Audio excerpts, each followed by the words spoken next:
کنیزوں کے ذریعے خواتین کے ذریعے سے راستہ پیدا کیا گیا، جودہ تک پہنچے. منافق کی بیٹی ہے نا اشس بن قیس، منافق، اس کا بیٹا محمد ابن اشس جس نے کربلا میں خیانت کی، جناب مسلم بن عقیل کی شہادت کا باعث بنا تھا محمد ابن اشس. یہ اسی ابن اشس کی بہن ہے، اشس بن قیس کی بیٹی محمد ابن اشس کی بہن جودہ بنت اشس.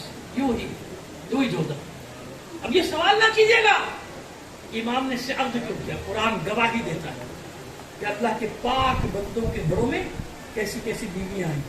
جناب نوح کے گھر میں، جناب لوط کے گھر میں یاد آ گیا نا.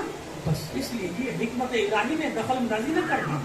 تو وہ اس کو کیا انعام کی لالچ دی گئی، درہم و دینار الگ، سونا چاندی الگ، لیکن اس سے تیری شادی کی جائے گی جو ملکہ بنے گی، جو بادشاہ بننے والا ہے اس پورے عالم اسلام کا، اور تو اس کی ملکہ ہو جائے. منافق کی بیٹی تیار ہو گئی یہ کام کرنے کے لیے. اس نے خط بھیج دیا مروان نے، تو میں نے ڈھونڈ لیا گھر کے ایک فرد کو، ہمارا مقصد حاصل ہو جائے گا، ہمارا مقصد پورا ہو جائے گا. اچھا، ایک شیشی زہر کی بھیجی گئی، چھوٹی سی تسلی، جس کا نام ہے تاریخ میں زہر ہلاہل. اس زہر کی خاصیت یہ ہے کہ اس کے بارے میں اس نے لکھا تھا کہ اگر اس کے چند قطرے دریا میں ڈال دیے جائیں تو دریا کے سارے حیوانات ختم. سنو یارو، سنو علی کے شیعوں، سنو حسن کا ماتم کرنے والوں، سنو تسلی سے سنو. ابھی میں نے کچھ بھی نہیں پڑھا، کچھ بھی نہیں. چند قطرے ڈالو گے دریا میں، آبی حیات ختم. جانتے ہیں اس ملونہ نے جس زہر کے چند قطرے آبی حیات کو ختم کرتے وہ پوری سراہی میں ڈال دیا، پوری شیشی سراہی میں ڈال. پتھر کی سراہی، اگر سراہی کا رنگ بھی بدل گیا ہو تو تعجب نہ کریں، کیونکہ جو میں آگے بتانے والا ہوں وہ سنو. جب اس کے گھر میں تھے مولا اور رات کے ایک پہر میں آپ کو پیاس تشنگی کا احساس ہوا، اسے پانی مانگا. یہ وہ سراہی جس میں اس نے پوری شیشی زہر ہلاہل کی ڈالی، اس سے اس نے کوزے میں پانی بھرا، مٹی کا کوزہ، پانی لے کر آئی. امام نے اس کے چہرے کو دیکھا اور پانی کو منہ سے لگایا. 2 گھونٹ. کتنے؟ 2 گھونٹ، بس اس سے زیادہ نہیں. 2 گھونٹ پیے تھے کہ کوزہ ہاتھ سے گر گئے، ٹوٹ گئے. امام کا وجود لرز گیا. فریاد بلند کی مولا نے، فریاد بلند کر کے تو ملونہ تو نے وہی کیا جس کا مجھے ڈر. یہ تو نے کیا؟ یہ کیسا پانی تھا جس نے میرے جگر کو کاٹ کے رکھ دیا. سنو کیسا پانی تھا. جب وہ پانی زمین پہ گرا نا، کچی زمین پہ، تو اس کے اثر سے زمین نے جوش مارنا شروع کر دیا. بس حسن کے گھر سے شور بلند ہوا، ہاشمیوں کے گھروں کے دروازے کھلنا شروع ہوئے. سب سے پہلے جو ہستی پہنچی ہے اس کا نام ہے زینب. زینب، ہائے میرا بھائی، ہائے میرا بھائی، ہائے میرا بھائی. حسین پہنچے، عباس، علی کی ساری اولاد جمع ہو، علی کی ساری اولاد جمع ہو. حسین نے اپنی آغوش میں سر رکھی، بہن سے کہا بہن لگن لے کر آ. زینب دوڑی گئی، لگن لے کر آئی. حسن کو خون کی الٹیاں آنی شروع ہوئی اور جگر کٹ کٹ کر گرنے لگا. سب بیٹھے رہو، کوئی نہیں کھڑا ہوگا، بیٹھ جاؤ وہیں پہ، پورا ہی بیٹھ جاؤ، بیٹھ جاؤ وہیں پہ. جگر کے ٹکڑے کٹ کٹ کر گرنا شروع ہوئے لگن میں. نہیں، میں نہیں مانتا. ابھی میں نے تم سے کیا کہا، انصاف سے بتاؤ. حسین کا گلا کٹ رہا ہو، ماں آ جائے. حسن کے جگر کے ٹکڑے گرے، مانا آئی. بس سنو،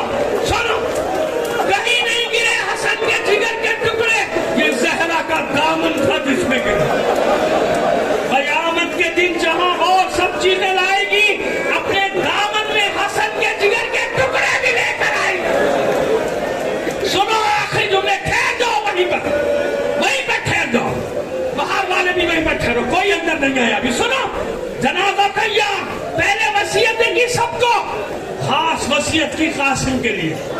جنازہ تیار ہوا, لیکن کیا گھر سے جا سکتا تھا اتنی آسانی سے؟ جب بھائیوں نے اٹھانے کی کوشش کی, بہنیں گر پڑی. بھائی واپس رکھ دیتے تھے, بھائی واپس رکھ دیتے تھے. کیوں؟ تاکہ اطمینان سے بہنیں پرسا دے دیں. بہت دیر روئی, آخر جب جنازہ باہر نکلا ہے نا, تو یاد رکھو جب تک جنازہ گھر میں رہے اس وقت تک جی چاہتا ہے کہ گھر سے باہر نہ جائے, لیکن جب گھر سے نکل جائے نا, پھر کسی کا دل نہیں چاہتا کہ جنازہ واپس, پھر کسی کا دل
Gracias.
نہیں ہوں گے کہ